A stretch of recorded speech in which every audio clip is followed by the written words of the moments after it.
Are you considering going solar? Beware, it may not be the best investment for you. From low electricity usage to high interest rates, there are 5 key factors that could derail your solar investment. Keep watching to learn why solar might not be the right choice for you.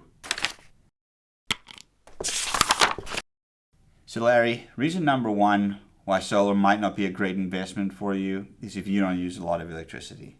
Exactly, yeah. The whole point of solar is to generate electricity. And the other thing to think about here too is as you go bigger, larger solar project, your cost per panel comes down and typically your ROI gets better. Yeah. So if it's a really small project, just a few panels, your cost per panel is going to be really high and going to make it a challenging investment. Reason number 2, you're scared of high interest rates. Yeah, and we'll see where this goes, Warren. I mean, the Fed's made some adjustments to interest rates. Obviously, it was high for a while. Now it's looking like it's going to come back down. But the reason that this is an issue is because if you buy a solar project and you have a higher interest rate, you're going to have higher payments for those 5, 10, 20 years, however your loan is for that project. Reason number 3, you can't use any of the tax credits. This is a big one. If you can't use the tax credit, that's 30% of your project cost for residential and maybe more like 40, 50, 60% for commercial, depending on your tax credit and depreciation and all those benefits. Right. So if you don't have tax liability, if you don't pay federal income tax, this is going to be really challenging. That can substantially change the investment. Significant. Yep. All right, reason number 4, you just don't have the space, whether it's on the roof or on the ground. Yep. You got to have space for the solar panels, a decent amount of space to mount the panels. And the other thing to think about is shade. Like Right. let's say I got plenty of roof space, but I'm in the middle of the woods, Yep. trees hanging over my roof. That's not going to work. Not going to work very well. It's going to be a really challenging solar investment. All right. And then reason number 5, you plan on selling your property.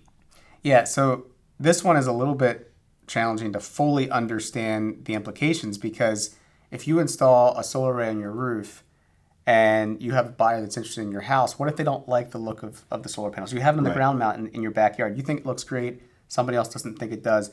Or maybe they just don't value enough or understand the savings. I think sometimes what can happen is when you're looking at buying a house, you should look at all your costs, including your energy costs. Most people, when they buy a house, they don't think about energy costs. They don't Right. think about what the electric bill is going to be. Right. So if the electric bill is 0, you really have to market that and say, hey, my house is more valuable than the house beside me because my electric bill is 0. But most people aren't thinking about that when they're buying a house. You know, it can be kind of challenging to get your full value. Right. And then on the commercial side, it's a little bit different because if you're selling your property, your commercial property, first of all, there's an IRS recapture rule that you have to keep the solar array for a full 5 years before you can sell it. Otherwise, you have to pay back a portion or all of the tax credit. So you have to own it for those 5 years on the commercial side before, Right. unless you want to pay back the tax credit. Right.